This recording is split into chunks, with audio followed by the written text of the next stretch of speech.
right, so first we have Crab Rocks. It hurts me to write this. Um, okay, so it's not an unjudgeable piece, but I think it's a difficult one to judge. Um, Mainly because, the gimmick, I suppose, is sort of central to what this all is, and so you have to sort of ask yourself, is this a good idea? I think it is. I think it's a compelling one. The interesting thing is, I think you had me, Crab Rock. The pictures at the end might be where you lost me. Um, I like this better as a potentially possible thing. I With the pictures, I think you have proven that this is indeed something that you've done. Which, okay, okay, you did it. You spent, I guess, how many? So it's like 800 words. Every word has, let's say, an average of 3 characters, right? Maybe four. So you like stabbed yourself thousands of times in the finger. I believe it. I'll run with the premise. I'm also a very gullible and naive person.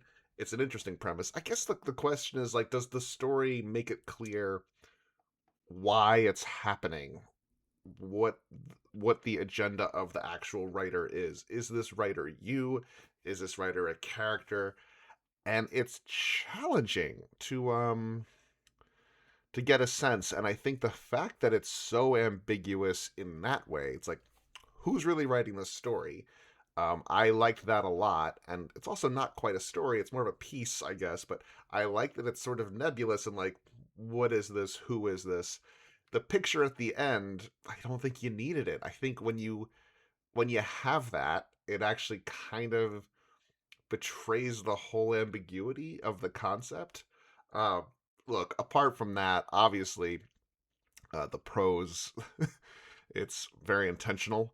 I hope if I don't know what the editing process of this looked like, I hope you didn't edit any of it. I hope you just wrote this very carefully and considered every single time you punched a key. Um, and yeah, the thought of a tack going between the nail and the finger. We didn't need that. Nobody needed that. But okay.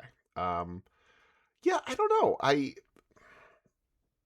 don't know. This one, it's a toughie. I think I'm almost of a neutral mindset on it. It's evocative for sure, but I think for me, I'm glad that I'm not judging alone this week. That I'm indeed just the co-judge, so I don't have to make a final call. And I think I'm inclined to just say yes to whatever the main judge thinks of it, because I'm not entirely sure what I think of it.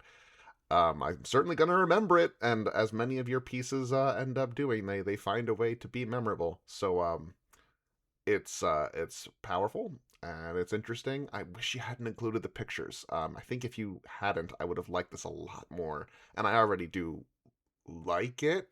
I think so. That's my reaction and crit to this.